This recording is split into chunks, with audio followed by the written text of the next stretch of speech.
You gotta go and get angry at all of my honesty.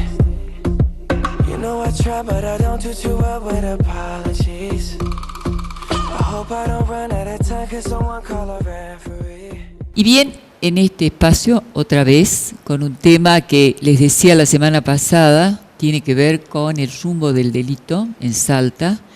Me parece en Salta, en la Argentina y en el mundo, tal vez. Una pregunta que surge también porque hay una situación que es la que sí me ocupa en este momento, y es la presentación del delito del joven adolescente como un síntoma social. Aparece una queja en las escuelas, en las universidades, en las familias. El joven que no se adapta, el joven que transgrede, el joven que... Esto nos da pie también para hacer una puntuación, que la hice la semana pasada. Los jóvenes, los adolescentes, en su proceso de hacerse personas adultas o de constituirse como sujeto, como dirían mis colegas, pasan por una transición en donde en el proceso se incluye la confrontación con la generación anterior y con la autoridad. La autoridad legítima. La pregunta es, ¿hay autoridades legítimas? ¿Cómo está este país en su microclima en relación a este tema? Si uno analiza lo que aparece después que se corre la cortina de lo que fue la autoridad de la presidencia anterior, en donde la manipulación, en donde las cosas bajas, las mentiras han sido moneda corriente, uno dice, ¿qué puede hacer un docente para poder ayudar a que este joven incorpore legítimamente la norma, la ley en una escuela primaria, secundaria, en un jardín? Porque el niño llega y está absolutamente rodeado de imágenes que están en las redes, que están en las televisiones, donde lo que se ve es la anomia total, ¿sí? Por parte, precisamente, de quienes simbólicamente representan o se dicen ser la autoridad de una república. Primera cuestión a tener en cuenta cuando hablamos que también los chicos delinquen o los otros son delincuentes. Bueno, ese es un tema que nos preocupa en este espacio, no solamente hacia dónde va el delito, sino hacia dónde van los chicos en este mundo que les toca. Otra de las cuestiones que me parecieron muy interesante, que ya es propio de mi materia, la palabra cura significa, en general, no solamente acceder a lo que sería la salud mental, sino cuidado. Miren que la palabra cura en inglés tiene mucho más parecido. Ustedes dicen cure, en inglés se dice cure, casi de la misma manera, ¿no? Está el cuidado y care, to take care y cure parecidos. Y está el kairos que significa un proceso por el que uno tiene que pasar para poder curarse y acceder a la cure. El kairos es algo que ocurre paulatinamente, no es instantáneo. Esto yo lo pienso mucho en relación a la salud mental de la República Argentina. Creo que estamos también intoxicados de tantas mentiras, de tanta permisividad, de tanto confort. Hemos vivido años delegando en cualquiera, digo cualquiera a la luz de los hechos, la responsabilidad de la conducción de un país que hoy está en llamas. Y se pretende después una cura mágica.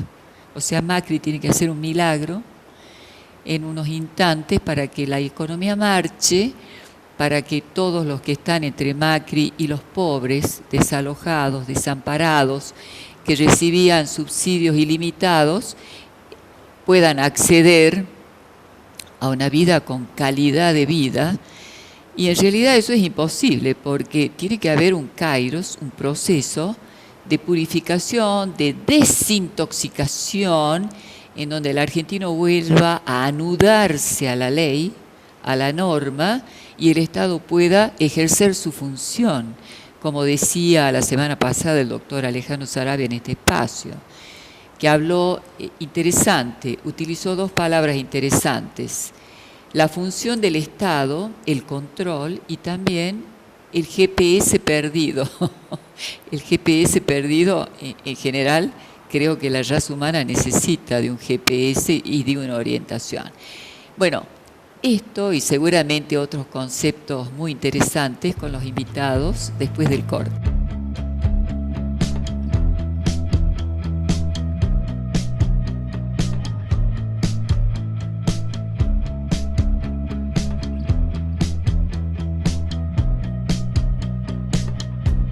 Every breaking wave on the shore tells the next one there'll be one more.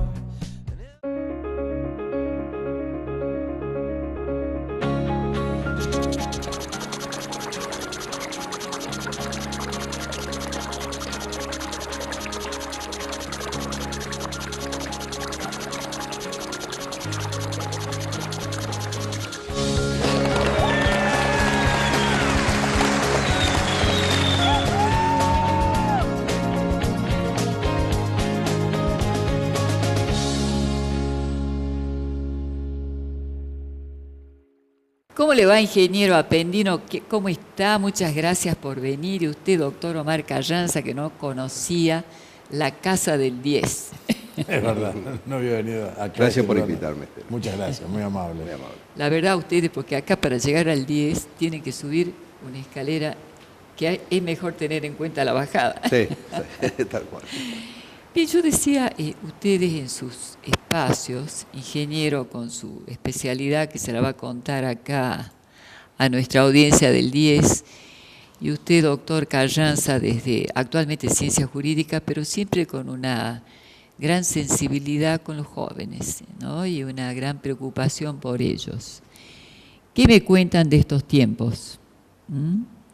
¿Cómo ven la cosa? Yo tengo en realidad dos lugares donde me posiciono por la actividad que ejerzo, digamos. Uno que tiene que ver con la docencia en la Universidad Católica, como docente de la Casa de Estudio, en donde nosotros tenemos una gran cantidad de jóvenes y asociados a tecnología.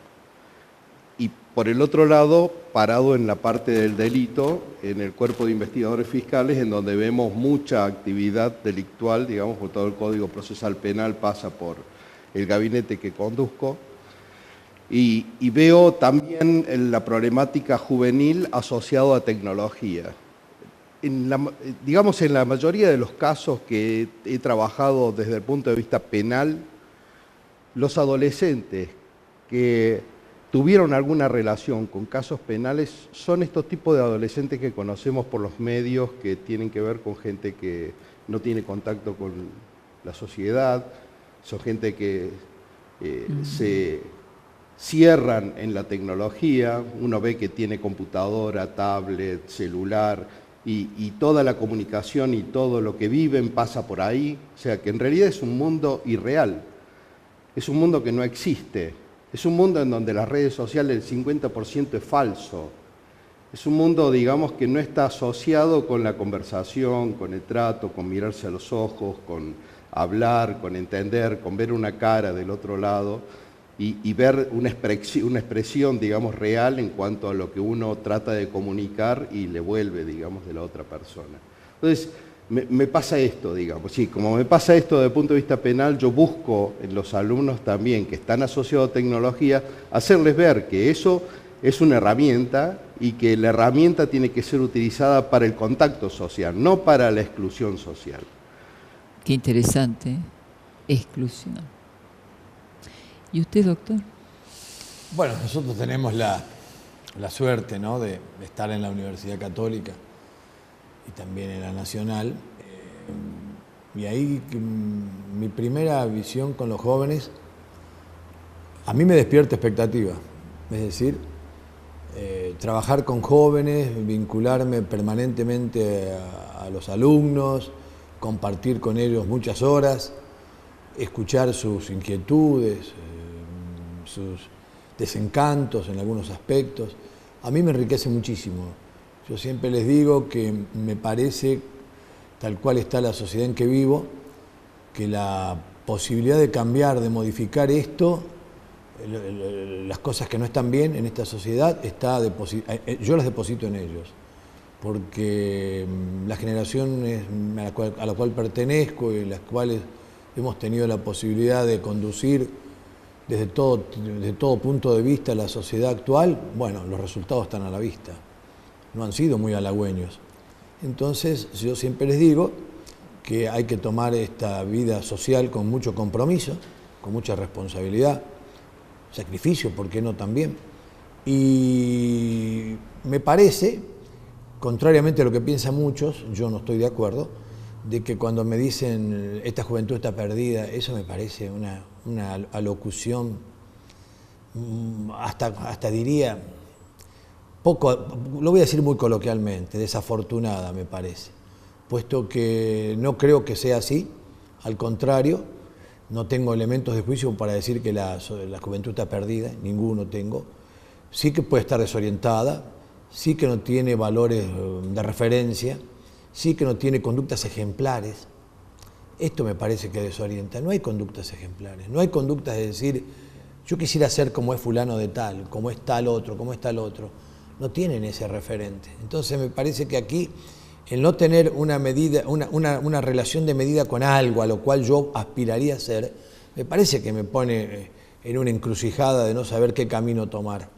Entonces después, porque tenemos una sociedad tan enferma que, por ejemplo, pide a rajatabla que se cumpla la ley y nadie la cumple. Esto es una contradicción enorme, peligrosísima, y que con decir quiero que se cumpla la ley y no la cumplo, estoy en una especie de callejón sin salida. Entonces, esto lo ven los jóvenes, que los que estamos arriba decimos hay que cumplir la ley, hay que observar esto, hay que respetar la Constitución, que tienen que funcionar las instituciones. Y el joven mira, observa, él emite juicios sobre eso que estamos haciendo y advierte que no es lo que estamos diciendo. Estamos faltando a la verdad. Hay una nota, doctor. Señor director, ¿por qué no nos pone una entrevista precisamente a un alumno de la universidad y muy apropiada para lo que usted acaba de poner sobre la mesa? Adelante con la nota. Que los noticieros muestran hechos que suceden dentro de la sociedad y que su veracidad depende del punto de vista con el que se lo encaren. De allí la importancia ético-moral que se tenga para ello, sobre todo el profesionalismo, obviamente, o sea, con el que se maneja la información. Obviamente también hay intereses de por medio y que influyen también en eso. Es tener un espíritu crítico, sobre todo porque el problema que tienen las noticias falsas es que son bastante rentables y sobre todo se dan mucho en las redes sociales, por eso yo creo que uno debe acceder sobre todo a fuentes que tengan un cierto prestigio o medios oficiales tales como el INDEC u otros organismos ya sean nacionales o internacionales, ya que de por sí la mentira tiene patas cortas y por un medio que mienta van a ver otros más que lo van a desmentir. En democracia existe la libre expresión y por lo tanto hay una pluralidad de pensamientos y el problema que yo pienso que hay con los medios argentinos, más que nada, es que hay un exceso de opinólogos.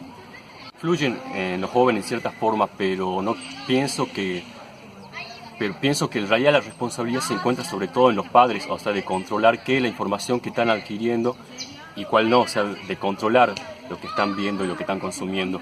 Me parece que la nota lo dice todo en términos de... la pregunta puntual fue en relación a cómo acceder a la veracidad de lo que está pasando en este momento y poder discriminar entre lo que es la realidad virtual, la realidad mediática y lo que está pasando en la realidad objetiva, ¿sí?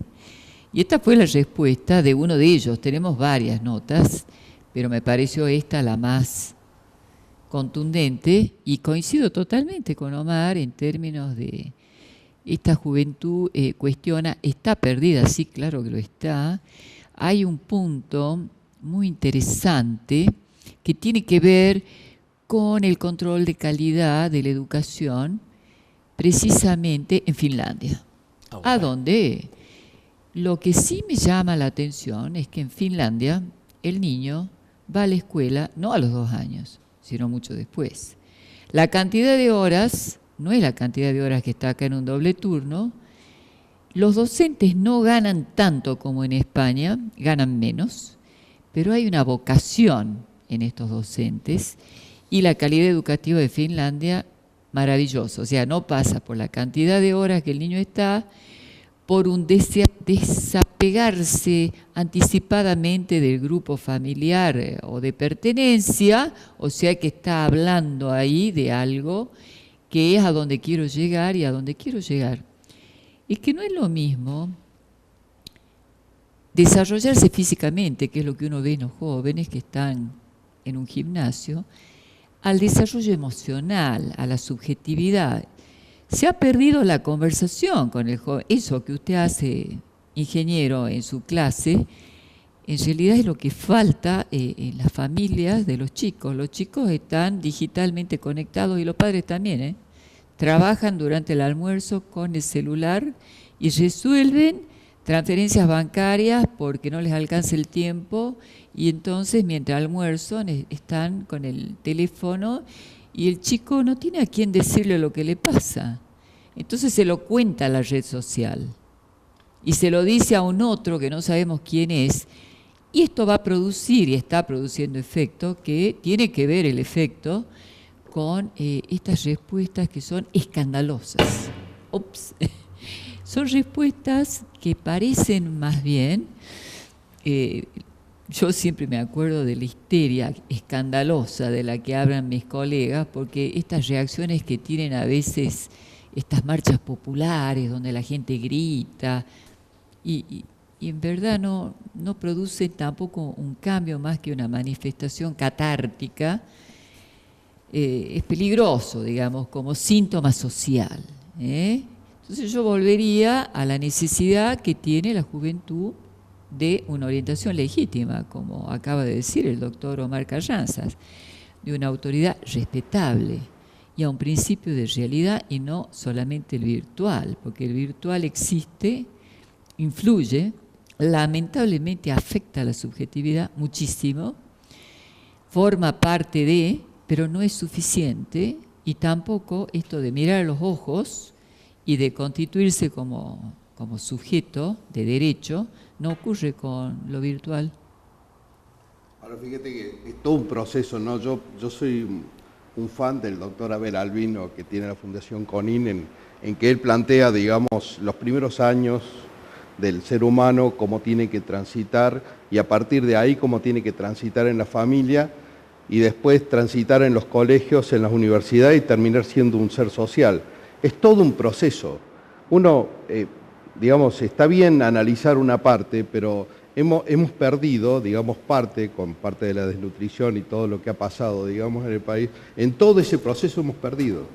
Hemos perdido y estamos teniendo una generación en donde, bueno, hay que ayudarla, hay que trabajarla, como decía el doctor, con ejemplos, con miradas actuales a la situación social que se está viviendo y tratar de alguna manera de acompañarla. Nosotros desde la facultad, por supuesto, a trabajar para que ese ser social sea inteligente, como lo demostraba este alumno bien, que cuando decía, no toda la información que va por las redes sociales es verdad, y tiene razón, uno, inclusive en redes sociales muy famosas, de contactos diarios, uno ve que hay un montón de información que no puede ser real, digamos, pero la publican, la transmiten. Tengo ahí un power también muy lindo que hicieron los chicos y la información se la brindó el 911, que yo le pediría al señor director si lo puede poner, porque esto también fue una investigación de los chicos de la Universidad Católica de Salta que colaboran con este programa y realmente son tan inteligentes y hacen las cosas tan bien, uno no puede... ahí estamos, ¿ves? En realidad acá... son algunas cuestiones que ellos han sobre la penalización y sobre los delitos cometidos por los chicos. La tasa de homicidio fue de un 6% desde 2015, este es 2015, no conseguimos algo más reciente. El 89% tenía entre 16 y 17 años, 82 adolescentes menores de 16 años. ¿Qué hacemos con esto y con una propuesta que tiene la justicia en relación a una ley, a una acordada, que es la 0409, en la ciudad de Salta, los 31 días del mes de agosto del año 2016, en donde el presidente Guillermo Alberto Catalano, los jueces de corte, etcétera, me hicieron llegar en el marco de la Convención de los Derechos del Niño para poder no regularizar estos delitos, y es una propuesta que no sé en qué está, pero que está firmada por todos los que están en el Ministerio de la Corte. Bien, esto está funcionando ya, esto va en marcha. Vamos al otro power, que son, bueno, esto, las características. La mitad de los presos están sin condena, el 96% son varones. Esto también es impresionante, porque las mujeres no son las que aparecen registradas por la policía como las que delinquen. El 62, menores de 35 años, el 45, desocupado. El 40 eran trabajadores de tiempo parcial y solo el 15 con trabajo estable. El 72% solo tenía estudios primarios, muchos incompletos. El 5% eran jóvenes de entre 18 y 20 años. En fin,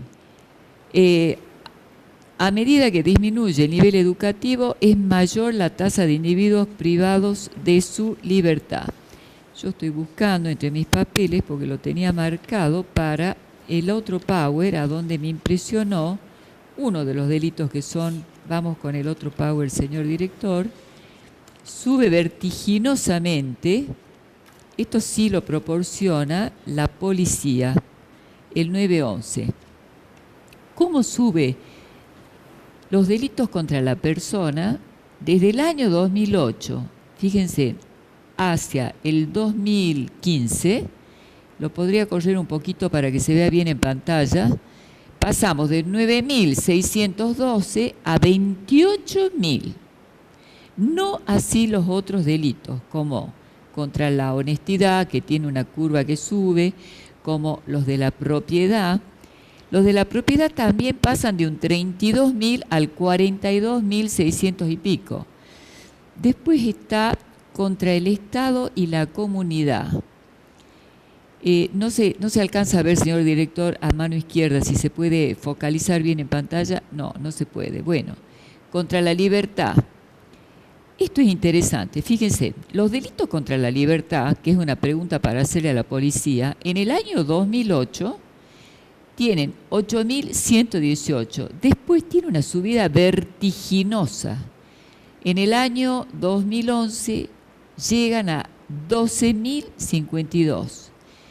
En el año 2011. Y después hay, esto es en Salta, por supuesto, una disminución hasta el año 2015 y llegan al 1.549. Hasta aquí volvamos a nuestra mesa de trabajo. A mí me quedan algunas dudas en relación a esta puntuación que hace la policía, a la que vamos a invitar, por supuesto, porque son cifras, la primera y esta última que yo marco, que sube en el 2011, que son llamativas. Primero, el crecimiento exponencial que hay en la primera, y esta bajada que hay cuando tal vez tiene que ver con una gestión muy eficiente de la policía. Algo pasó en el año 2011 que hace que disminuyan este tipo de delitos. O sea, que hay que empezar también a hacer un análisis más exhaustivo y no tan general sobre lo que pasa en Salta y sobre lo que pasa con los jóvenes y lo que pasa con los otros tipos de delitos, ¿no? Pero paralelamente a este tema, que a veces es un poco complicado o desagradable evaluarlo porque es el final de la cadena, yo siempre digo que uno no tiene que perder la conexión con el mundo, ¿eh? Aquí en este espacio tuvimos una cita virtual con la Embajada de Estados Unidos, que lo trajo al embajador la Universidad Católica. Miren, si yo les tengo que dar mi opinión, es que en Estados Unidos esta transición de Partido Democrático a Republicano ocurre sin que se deslegitime las instituciones. Y a mí lo que me preocupa de la Argentina es que la transición de presidente a presidente tiene como albo de ataque la legitimidad de las instituciones. Nos vamos a un corte porque ustedes van a seguir con nosotros y ya volvemos. Y con ustedes hasta la semana que viene. You gotta go and get angry at all of my honesty. You know I try, but I don't do too well with apologies. I hope I don't run out of time, 'cause someone call a referee.